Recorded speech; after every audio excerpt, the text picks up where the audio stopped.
Assalamualaikum warahmatullahi wabarakatuh.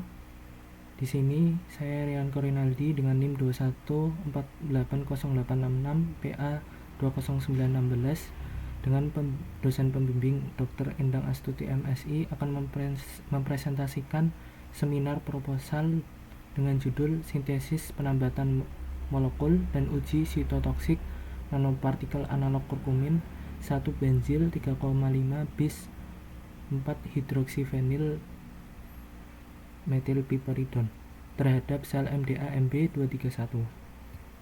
Pendahuluan.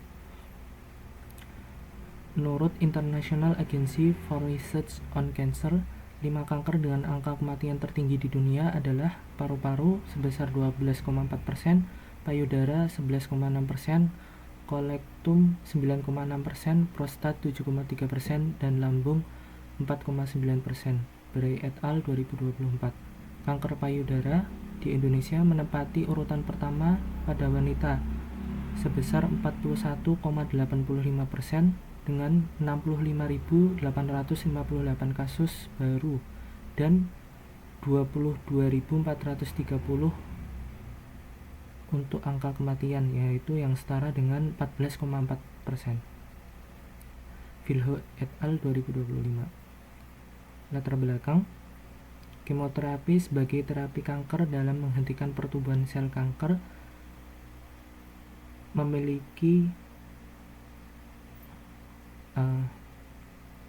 kemoterapi merupakan salah satu terapi kanker yang bekerja dengan menghentikan pertumbuhan sel kanker.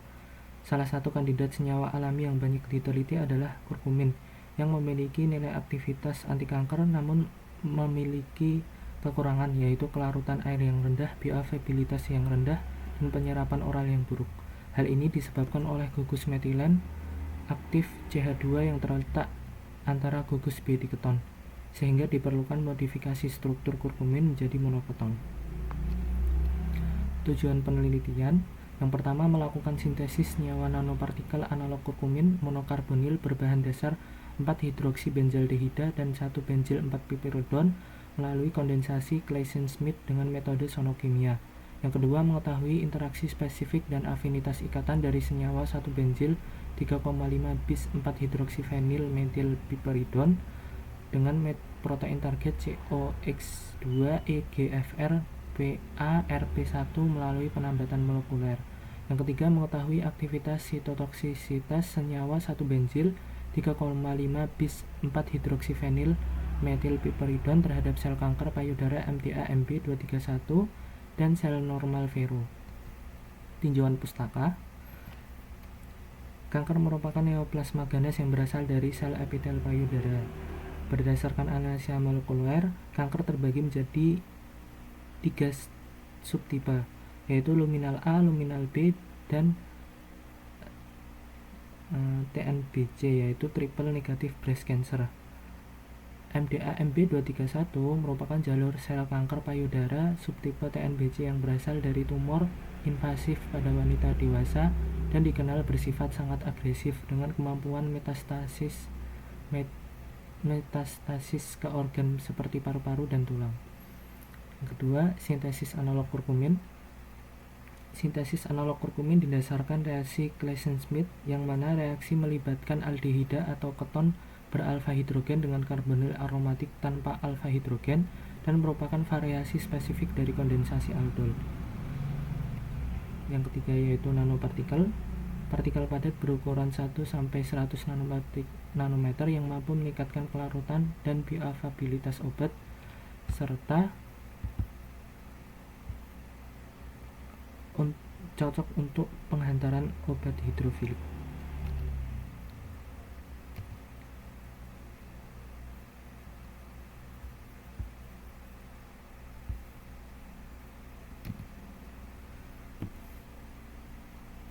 Tinjauan pustaka yang keempat yaitu penambatan molekul atau molecular docking, merupakan teknik kimia komputasi dalam memperkirakan interaksi ligan dengan protein target sehingga dapat membantu mengidentifikasi target molekuler suatu senyawa dalam mendukung pengembangan obat yang lebih efektif.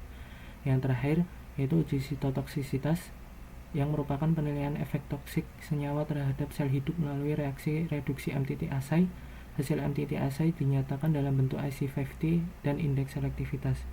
IC50 merupakan konsentrasi senyawa untuk menghambat pertumbuhan 50% sel, sedangkan indeks selektivitas merupakan seberapa spesifik obat menyerang sel kanker tanpa merusak sel normal vero secara berlebihan. Perumusan hipotesis. Untuk hipotesis yang pertama, berdasarkan penelitian sebelumnya, Aisyah et al. Telah mensintesis senyawa 3,5 bis metoksibenzilidin 2-etil asetat piperidon dengan metode reflux selama 12 jam menghasilkan rendemen 83% dan kemurnian 100%. Selain itu juga penelitian yang lain yang dilakukan oleh Floravantien telah mensintesis 1 benzil 3,5 bis 3 bromometil piperidon dengan metode reflux selama 2 jam menghasilkan rendemen 65% dan kemurnian 95%. Hipotesis yang pertama, jika sintesis analog kurkumin berbasis N-benzil 4-piperidon dilakukan dengan metode sonikasi, maka reaksi kondensasi aldol berlangsung lebih cepat dan lebih singkat dengan rendemen hasil yang lebih besar dari 80% dengan kemurnian mencapai di atas 95%. Perumusan hipotesis yang kedua, kurkumin memiliki bioavailabilitas yang rendah akibat kelarutan air yang buruk, sehingga formulasi berbasis nanopartikel dilakukan guna meningkatkan kelarutan, stabilitas, dan bioavailabilitas kurkumin. Hegde et al. 2023.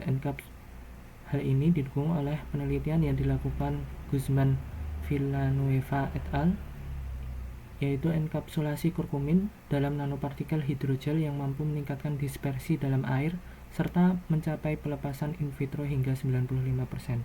Hipotesis yang kedua, jika kurkumin turunan monoketon disintesis dalam bentuk nanopartikel, maka kelarutan dalam air akan meningkat sehingga efektivitas sitotoksiknya terhadap sel kanker juga berpotensi lebih tinggi.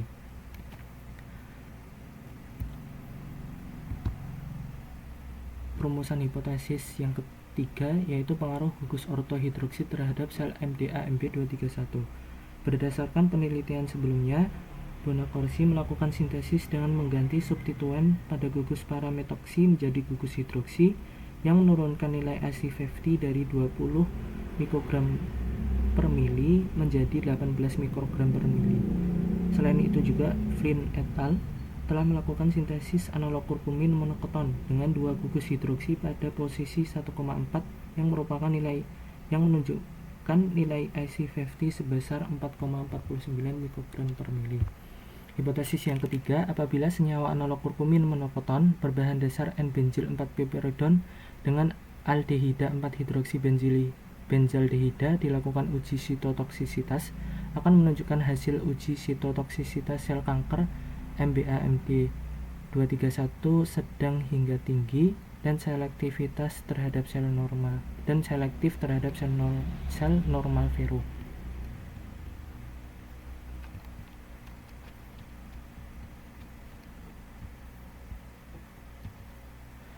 Untuk rancangan penelitian, di sini ada skema reaksi, yaitu mereaksikan 4-hidroksibenzaldehid dan N-benzil 4-piperidon dalam pelarut etanol dan katalis NaOH. NaOH 40% menghasilkan 3,5 1 benzil 3,5 bis 4-hidroksibenzilidin 4-piperidon. Untuk rancangan penelitian yang pertama yaitu penambatan molekul dengan protein COX2, IGFR dan PARP1. Yang kedua, sintesis senyawa analog kurkumin. Yang ketiga, sintesis analog kurkumin nanopartikel. Yang keempat, karakterisasi dengan SEM, FTIR, dan NMR. Dan yang terakhir, uji sitotoksisitas terhadap sel kanker. Metode penelitian untuk sintesis analog kurkumin. Yang pertama, ditambahkan 4 mmol 4-hidroksibenzaldehid dalam pelarut etanol dan diaduk selama 10 menit. Yang kedua, ditambahkan 2 mmol N-benzil 4-piperidon dan diaduk selama 10 menit. Yang ketiga, ditambahkan katalis NaOH 40% dan diuji KLT-nya. Kemudian yang keempat, dilakukan sonikasi campuran dengan kecepatan 4.500 rpm selama 2 jam. Dan yang kelima, ditambahkan 30 mili Aquades dan HCl sebanyak 20%. Dan yang keenam, endapan disaring dan dicuci dengan N-heksana. Yang ketujuh, pengeringan endapan yang dicuci dengan desikator. Dan yang terakhir, uji titik lebur, TLC scanner, FTIR, HNMR, dan CNMR. Kemudian sintesis nanopartikel. Kelarutan analog. Yang pertama, dilarutkan analog kurkumin dengan diklorometana. Yang kedua, campuran dimasukkan ke dalam larutan twin campuran dimasukkan ke dalam larutan twin 60. Dan yang ketiga, sonikasi campuran dengan kecepatan 4.500 rpm selama 2 jam. Yang keempat, dilakukan pengadukan tinggi hingga terbentuk endapan. Dan yang kelima, penyimpanan endapan pada suhu rendah, itu di bawah minus 80 derajat Celcius. Dan yang terakhir, karakterisasi endapan dengan SAM dan PSA. Di sini ada penambatan molekul, di mana yaitu mengunduh protein dari protein databank. Yang kedua, preparasi protein dan ligan dan optimasi menggunakan guide view. Yang ketiga yaitu docking dan redocking. Dan yang terakhir, visualisasi hasil. Untuk metode penelitian yang keempat yaitu uji sitotoksisitas, yang mana langkah yang pertama yaitu sel kanker dimasukkan ke 96 well plate dan diinkubasi selama 24 jam. Kedua, penempatan sampel kurkumin dan doxorubicin ke 96 well plate dan diinkubasi selama 24 jam. Kemudian yang ketiga, dilakukan MTP assay dan diinkubasi selama 4 jam. Dan yang kelima, dilakukan penambahan SDS 10% dan HCl 0,1 dan didiamkan selama semalam. Dan yang terakhir, pengukuran absorbensi dilakukan pada panjang gelombang 5,95 nanometer menggunakan alat. Terima kasih dari saya, mohon maaf. Wassalamualaikum warahmatullahi wabarakatuh.